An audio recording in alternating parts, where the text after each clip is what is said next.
इसका मतलब है सर कि आ, दोनों जस्टिस से कुछ भूल हो गई है क्या? क्वांटम ऑफ पनिशमेंट जो उन्होंने दिया है वो भूल बस हो गई है, या उनको लग रहा है कि नहीं हम तो जज हैं, हमने कर दिया, हमारे खिलाफ कौन बोलेगा? मैं बता रहा हूँ, अभी मैं लॉ बताता हूँ।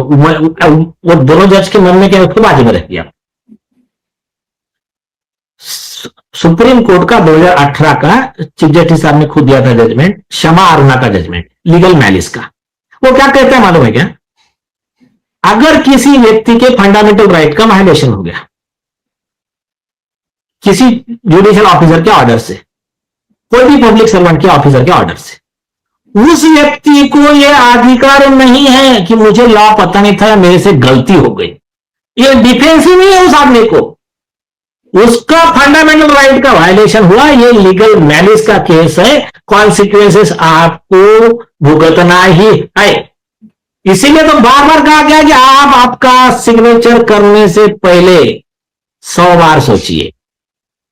जज को एकदम संयम से सर पे बर्फ जबान पे शक्कर रख के एकदम, बल्कि सामने वाले को गलत भी बिहेवियर भी करना चाहिए, एकदम नियम से काम करना है। ये वो जज की कुर्सी है, वो उसमें वहां ना तो एरोगेंस चलेगा, ना ही संवेदनशीलता चलेगी, ना ही भावुकता चलेगी, कुछ नहीं चलेगा। आपको बहुत ही एकदम इंडिफरेंट होकर के न्याय के पक्ष में खड़ा रहना है, न्याय के विरुद्ध नहीं जाना है और कानूनी दायरे में रहना है। और इसको ध्यान में रखकर के ऐसा नहीं है कि कोई पहुंचा आ गया, अरे क्या है इनकी औकात, वही कॉकरोच टाइप का है, इसको इसने कैसे बोल दिया, इसकी हिम्मत कैसे हुई, चलो इसको जेल भेज देते हैं। ऐसा नहीं करना है। Every individual is very important individual. उसकी नागरिकता, उसके फंडामेंटल राइट्स बहुत इंपॉर्टेंट है। ये है ना कानून का पक्ष। और उसके एक सिंपल एक लाइन में अगर कहूं तो हर जज की, हर एक की जिम्मेदारी है, don't see who is right, C what is right, C what is legal. मतलब वो कपिल सिब्बल है कि पाओजा, ये मत देखो ना, ये ब्लाइंड पर्सन जो है ना, आपको पट्टी बांधे, आइडेंटिटी के लिए पट्टी बांध लो, आपको नहीं पता नहीं, लेकिन कानून क्या कहता है उसके लिए पट्टी। इसलिए देख रहे पट्टी बंधी हुई है। Don't see who is there, see what is there and what is right. This is the meaning of पट्टी ना सर। Correct correct correct. चेहरा देख करके जजमेंट नहीं देना है।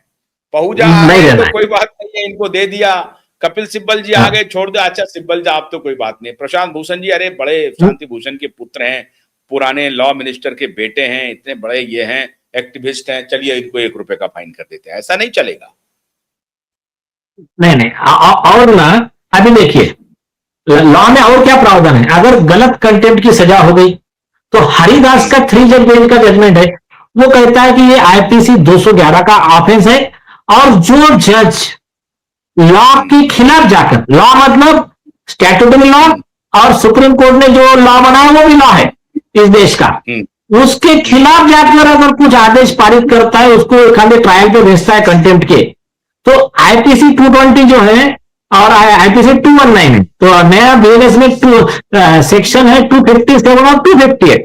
तो ये सेक्शन में कंसर्न जज को 7-7 साल की सजा का प्रावधान है। तो एक हो गया। दूसरा, कंटेम्प्ट का गलत charge itself contempt of court है। ये लीगल रिमेम्बरेंस का 1914-19 का जजमेंट है, वो आज तक सुप्रीम कोर्ट का फुल बेंच फॉलो कर रहा है। क्या कैलकाटा हाई कोर्ट का जजमेंट है। आगे अगर वो सजा जो दी गई है सुप्रीम कोर्ट के बाइंडिंग जजमेंट के खिलाफ दी गई है, तो ये सिविल कंटेम्प्ट का मामला है, सेक्शन 2B और सेक्शन 12।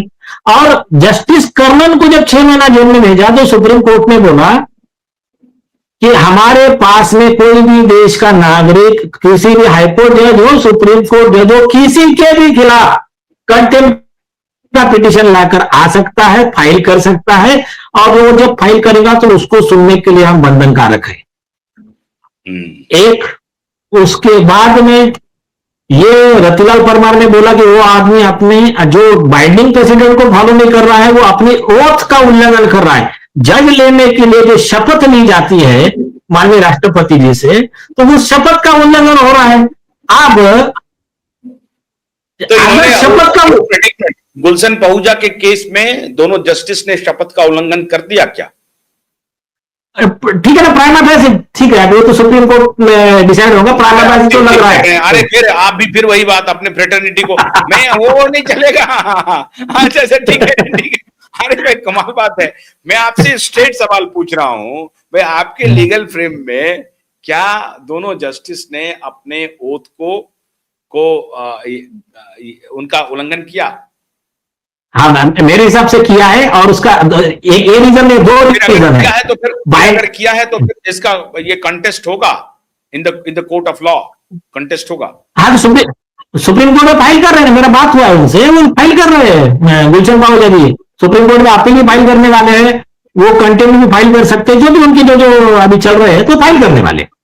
अब यार और पॉइंट क्या नहीं उस फाइल में क्या वो ये जिक्र करेंगे कि दोनों जज ने अपने ओथ का उल्लंघन किया है, क्योंकि बाइंडिंग प्रिंसिपल के बियॉन्ड जाकर के इन्होंने मुझे फैसला दिया, और इनको मालूम था, अगर नहीं मालूम था मैंने बताया भी इनको बाइंडिंग प्रिंसिपल, उसके बाद भी इन्होंने ऐसा किया। अरे सुनिए, और एक मैं बताता हूं, अगर कोई भी व्यक्ति कोई केस लॉ देता है जज को कि साहब मेरा केस ये केस लॉ से कवर है, तो सुप्रीम कोर्ट ने दूसरा पॉइंट कहा है कि उस जज की जिम्मेदारी है अपने आदेश में लिखे कि ये केस लॉ, ये इसमें क्या लॉ पॉइंट है, वो लॉ पॉइंट इस केस को लागू पड़ता है या नहीं पड़ता है। अगर ये नहीं लिख रहा है मतलब कर रहा है जज, तो ये भी तो ब्रीच ऑफ ओथ है, ये भी सुप्रीम कोर्ट का कंटेम्प्ट है।